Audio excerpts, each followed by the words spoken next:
As we've already seen, at the time of Confederation, the Constitution Act 1867 established a federal government that gave power to provinces to run their own hospitals, municipal institutions, and property and civil rights codes.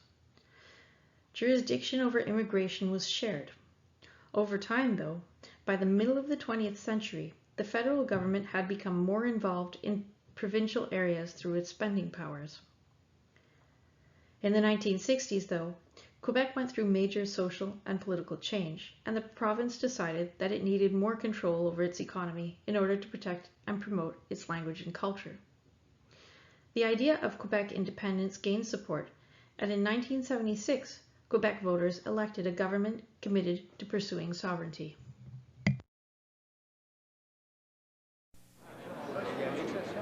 On nous annonce que déjà des résultats rentrent et on annonce des résultats. Le Parti québécois serait en avance dans un comté.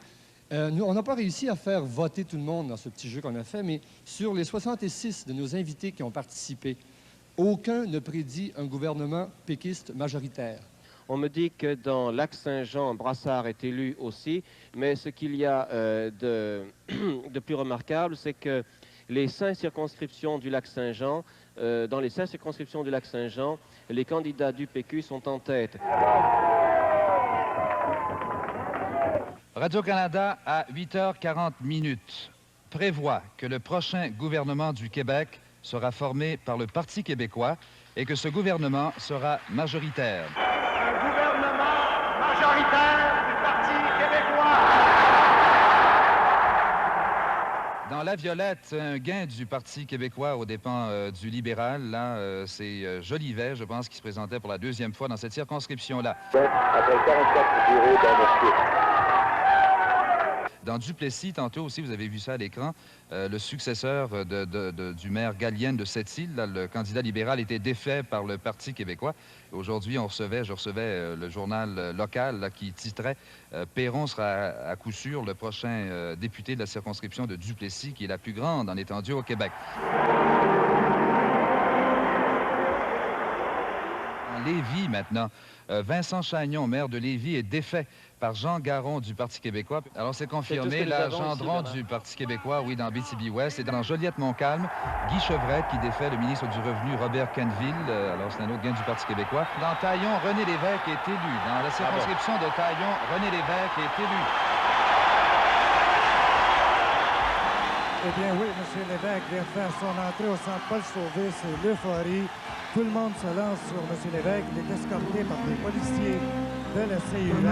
L'embrassade entre Doris Lucier et René Lévesque. Claude Charon qui félicite M. Lévesque, élu dans Saint-Jacques. Claude Charon, il y a également Chris Payette.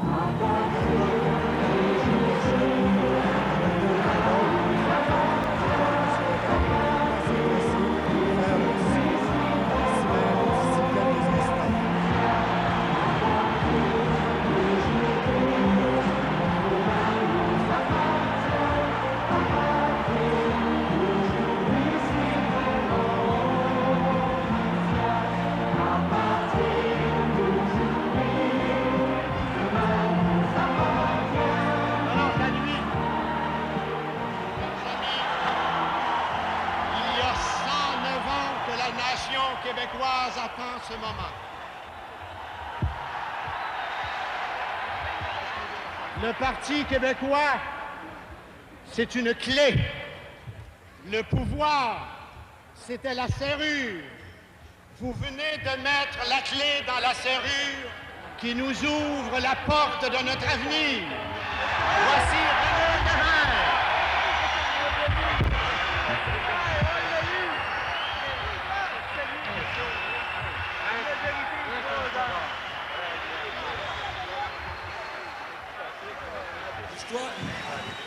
Je dois vous dire, franchement, qu'on l'espérait de tout notre cœur, mais on ne l'attendait pas comme ça cette année.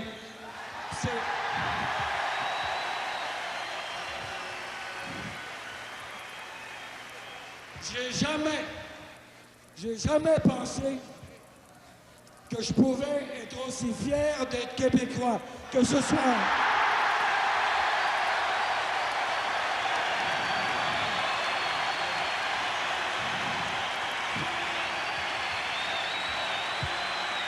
On n'est pas un petit peuple, on est peut-être quelque chose comme un grand peuple.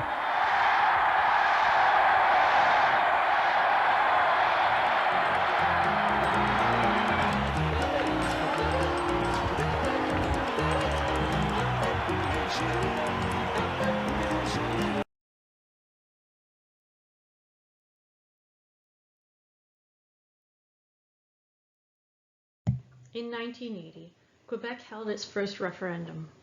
The Sovereignty Association proposal was confusing and was defeated by 59.6% of voters. And it reads as follows. The government of Quebec has made public its proposal to negotiate a new agreement with the rest of Canada based on the equality of nations. This agreement would enable Quebec to acquire the exclusive power to make its laws, levy its taxes, and establish relations abroad, in other words, sovereignty, and at the same time maintain with Canada an economic association, including a common currency. Any change in political status resulting from these negotiations will only be implemented with popular approval through another referendum. On these terms, do you give the government of Quebec the mandate to negotiate the proposed agreement between Quebec and Canada? Most Quebecers found this extremely confusing to understand. In order to prevent another referendum, the federal government moved to change the constitution to meet the demands of Quebec, at least partially. The end result was the Constitution Act of 1982, which featured the Canadian Charter of Human Rights. The separatist Parti Québécois government of René Lévesque refused to sign the agreement on the following grounds. 1. It did not recognize Quebec as a distinct society. 2. It restricted the province's rights in linguistic matters. 3. The amending formula to the new constitution removed Quebec's traditional veto over constitutional changes. And finally, 4. The amending formula did not guarantee financial compensation for provinces that choose not to participate in shared cost federal-provincial programs, other than education and culture. Despite the fact that Quebec refused to sign in 1981, the Constitution Act of 1982 applies to Quebec anyway. In an effort to head off other referendum initiatives on the part of Quebec, twice the federal government tried to negotiate with the provinces to have Quebec considered a distinct society. But neither the Meech Lake Accord of 1987 nor the Charlottetown Accord of 1992 was approved by the provinces. This led to Quebec's second referendum in 1995. The question was still pretty confusing, but this time it was defeated only by the most narrow of margins, 50.6% versus 49.4%. This was the question.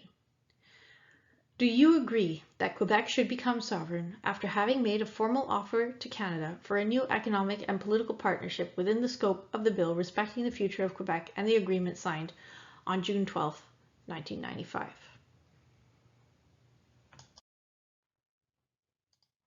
Acceptez-vous que le Québec devienne souverain? Ce sera ça la question. Et il y aura oui ou non. On vous demande de prendre votre passeport canadien et de le mettre sur la table. Sovereignty first, sovereignty forever. Avez-vous trouvé une seule bonne raison, une seule raison valable pour briser le Canada?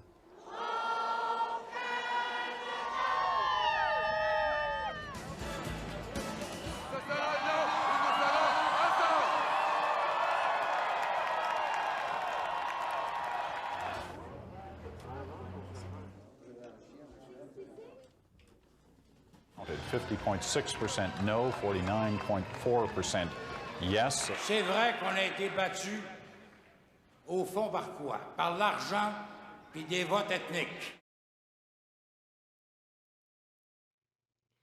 After the close call of 1995, the federal government developed a few strategies to try to diffuse Québécois nationalism.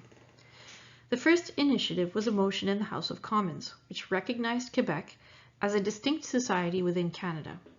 In other words, a society characterized by the French language, its unique culture, and a civil law system. The motion was adopted by Parliament. A second initiative granted veto to the Western region, the Atlantic region, Ontario, and Quebec over all future constitutional changes to national institutions such as the Senate, the creation of new provinces, and any amendments regarding the distribution of powers.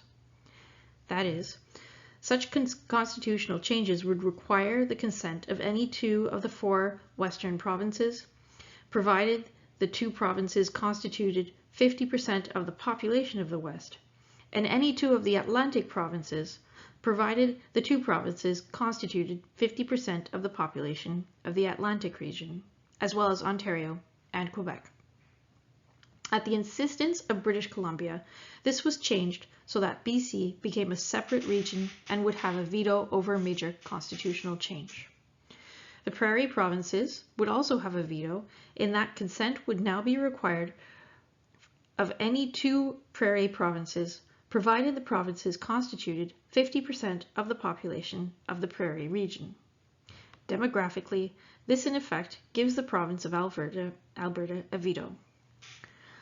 Under the 3rd initiative, the federal government would give up any role it played in labor market training, apprenticeship programs, cooperative education programs, and workplace-based training, thus allowing the provinces to assume this responsibility.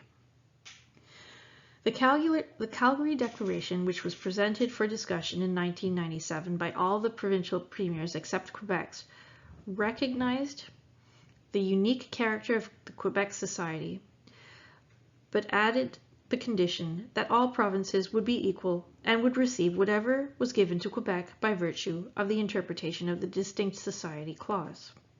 All provincial legislatures except Quebec adopted the Calgary Declaration. The Clarity Act of 2000 set out the rules by which the government and Parliament would react to future referendums. Here, it was decided that the government would not negotiate terms of separation with a province unless the House of Commons had determined that the question is clear and that a clear expression of will had been obtained.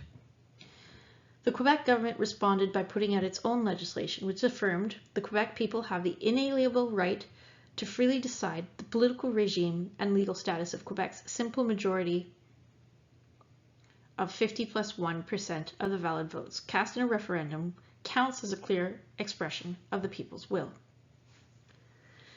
The Stephen Harper Conservative government of 2006 to 2015 sought to temper support for Quebecois independence by giving Quebec a seat at UNESCO and persuading the House of Commons to support a motion recognizing that the Quebecois form a nation within a united Canada. Supporters maintain that this will help diffuse Quebec nationalism. Opponents worry that recognition of nationhood might legitimize future claims for sovereignty. More recently, Quebec elected the current Federalist CAQ government, and a poll taken in 2016 indicates that 82% of Quebecers want to remain in Canada. At the moment, struggle between the federal and provincial government centers on Legault's promises to lower Quebec's immigration levels and force newcomers to take French and values tests within 3 years of their arrival or face deportation.